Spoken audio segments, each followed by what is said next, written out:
Hey guys, this is Darren with Creativity Unleashed, and today I was going to review the Harbor Freight Professional Sprayer here.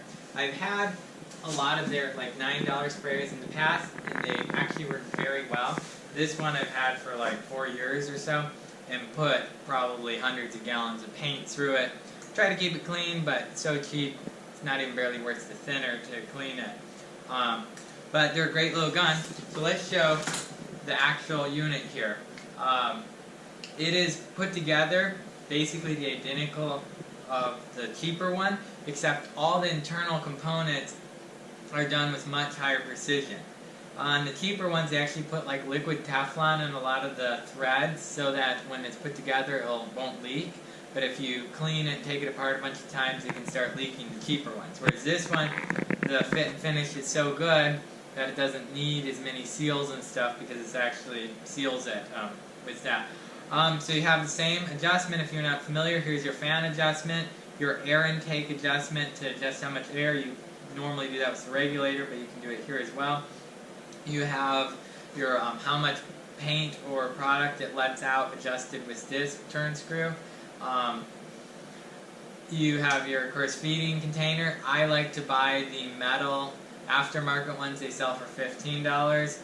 They're just easier to work with, but since this one's still good, I'll use this one. It has a better nozzle. All the internal components of this nozzle are just higher quality than on the other models. And you can just tell like everything about it is just very, very well put together. So I'm going to show you guys how to spray polyurethane, which not a lot of people do. But it produces a much higher finish, a lot faster finish time, and works great. So I'm using today the middle polyurethane, which is the semi-gloss polyurethane, and I will be using just normal paint thinner like mineral spirits to dilute it a bit because this sprayer will not handle it very well without a little dilution. And I also put on an air filter here, but I'm using a proper air filter on the compressor, which I might show you. Always remember when you're spraying to use a respirator, and it's really helpful to get these paint filters that help keep any clogs from occurring in the gun. You never know really what's in your paint or in the can or what sediment is there, so just always filter everything before you put it into the gun or as you're putting it into the gun. So I'm just going to add some of the thinner to the gun. You could mix this in a separate container, but I'm putting about, normally you put about 25% thinner to 75% of your paint or polyurethane like we're using here. So I'm going to just put the filter right on top, use this disposable container to dip the polyurethane, pour it in there, and since the polyurethane's pretty thick, I'm going to feed in there a little slower.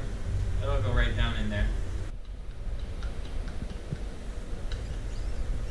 Alright, so I got the polyurethane in there like I was saying. It's all ready to paint.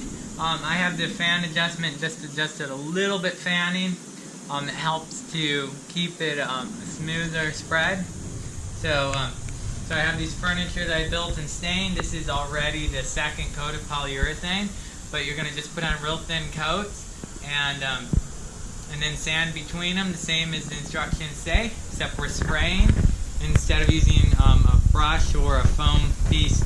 So without further ado, let me just show you how it goes on, how it looks.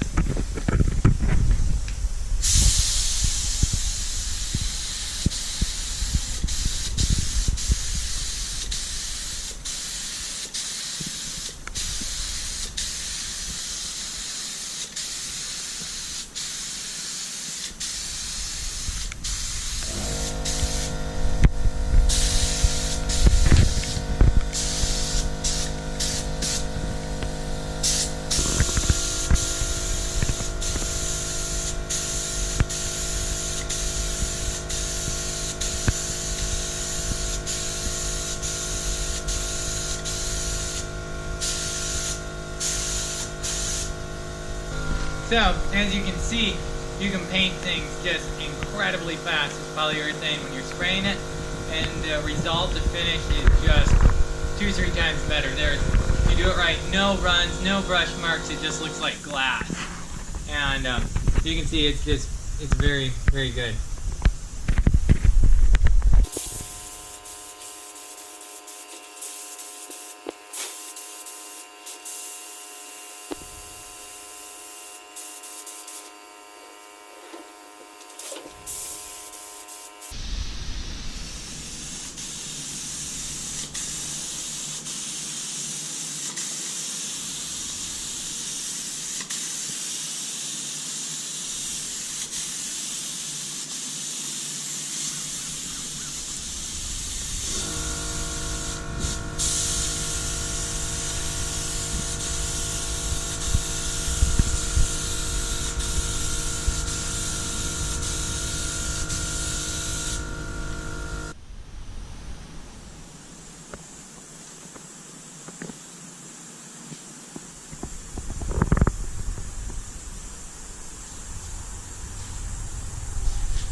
So I hope you found the video helpful. I'm glad I got the more expensive one since I do a lot of painting.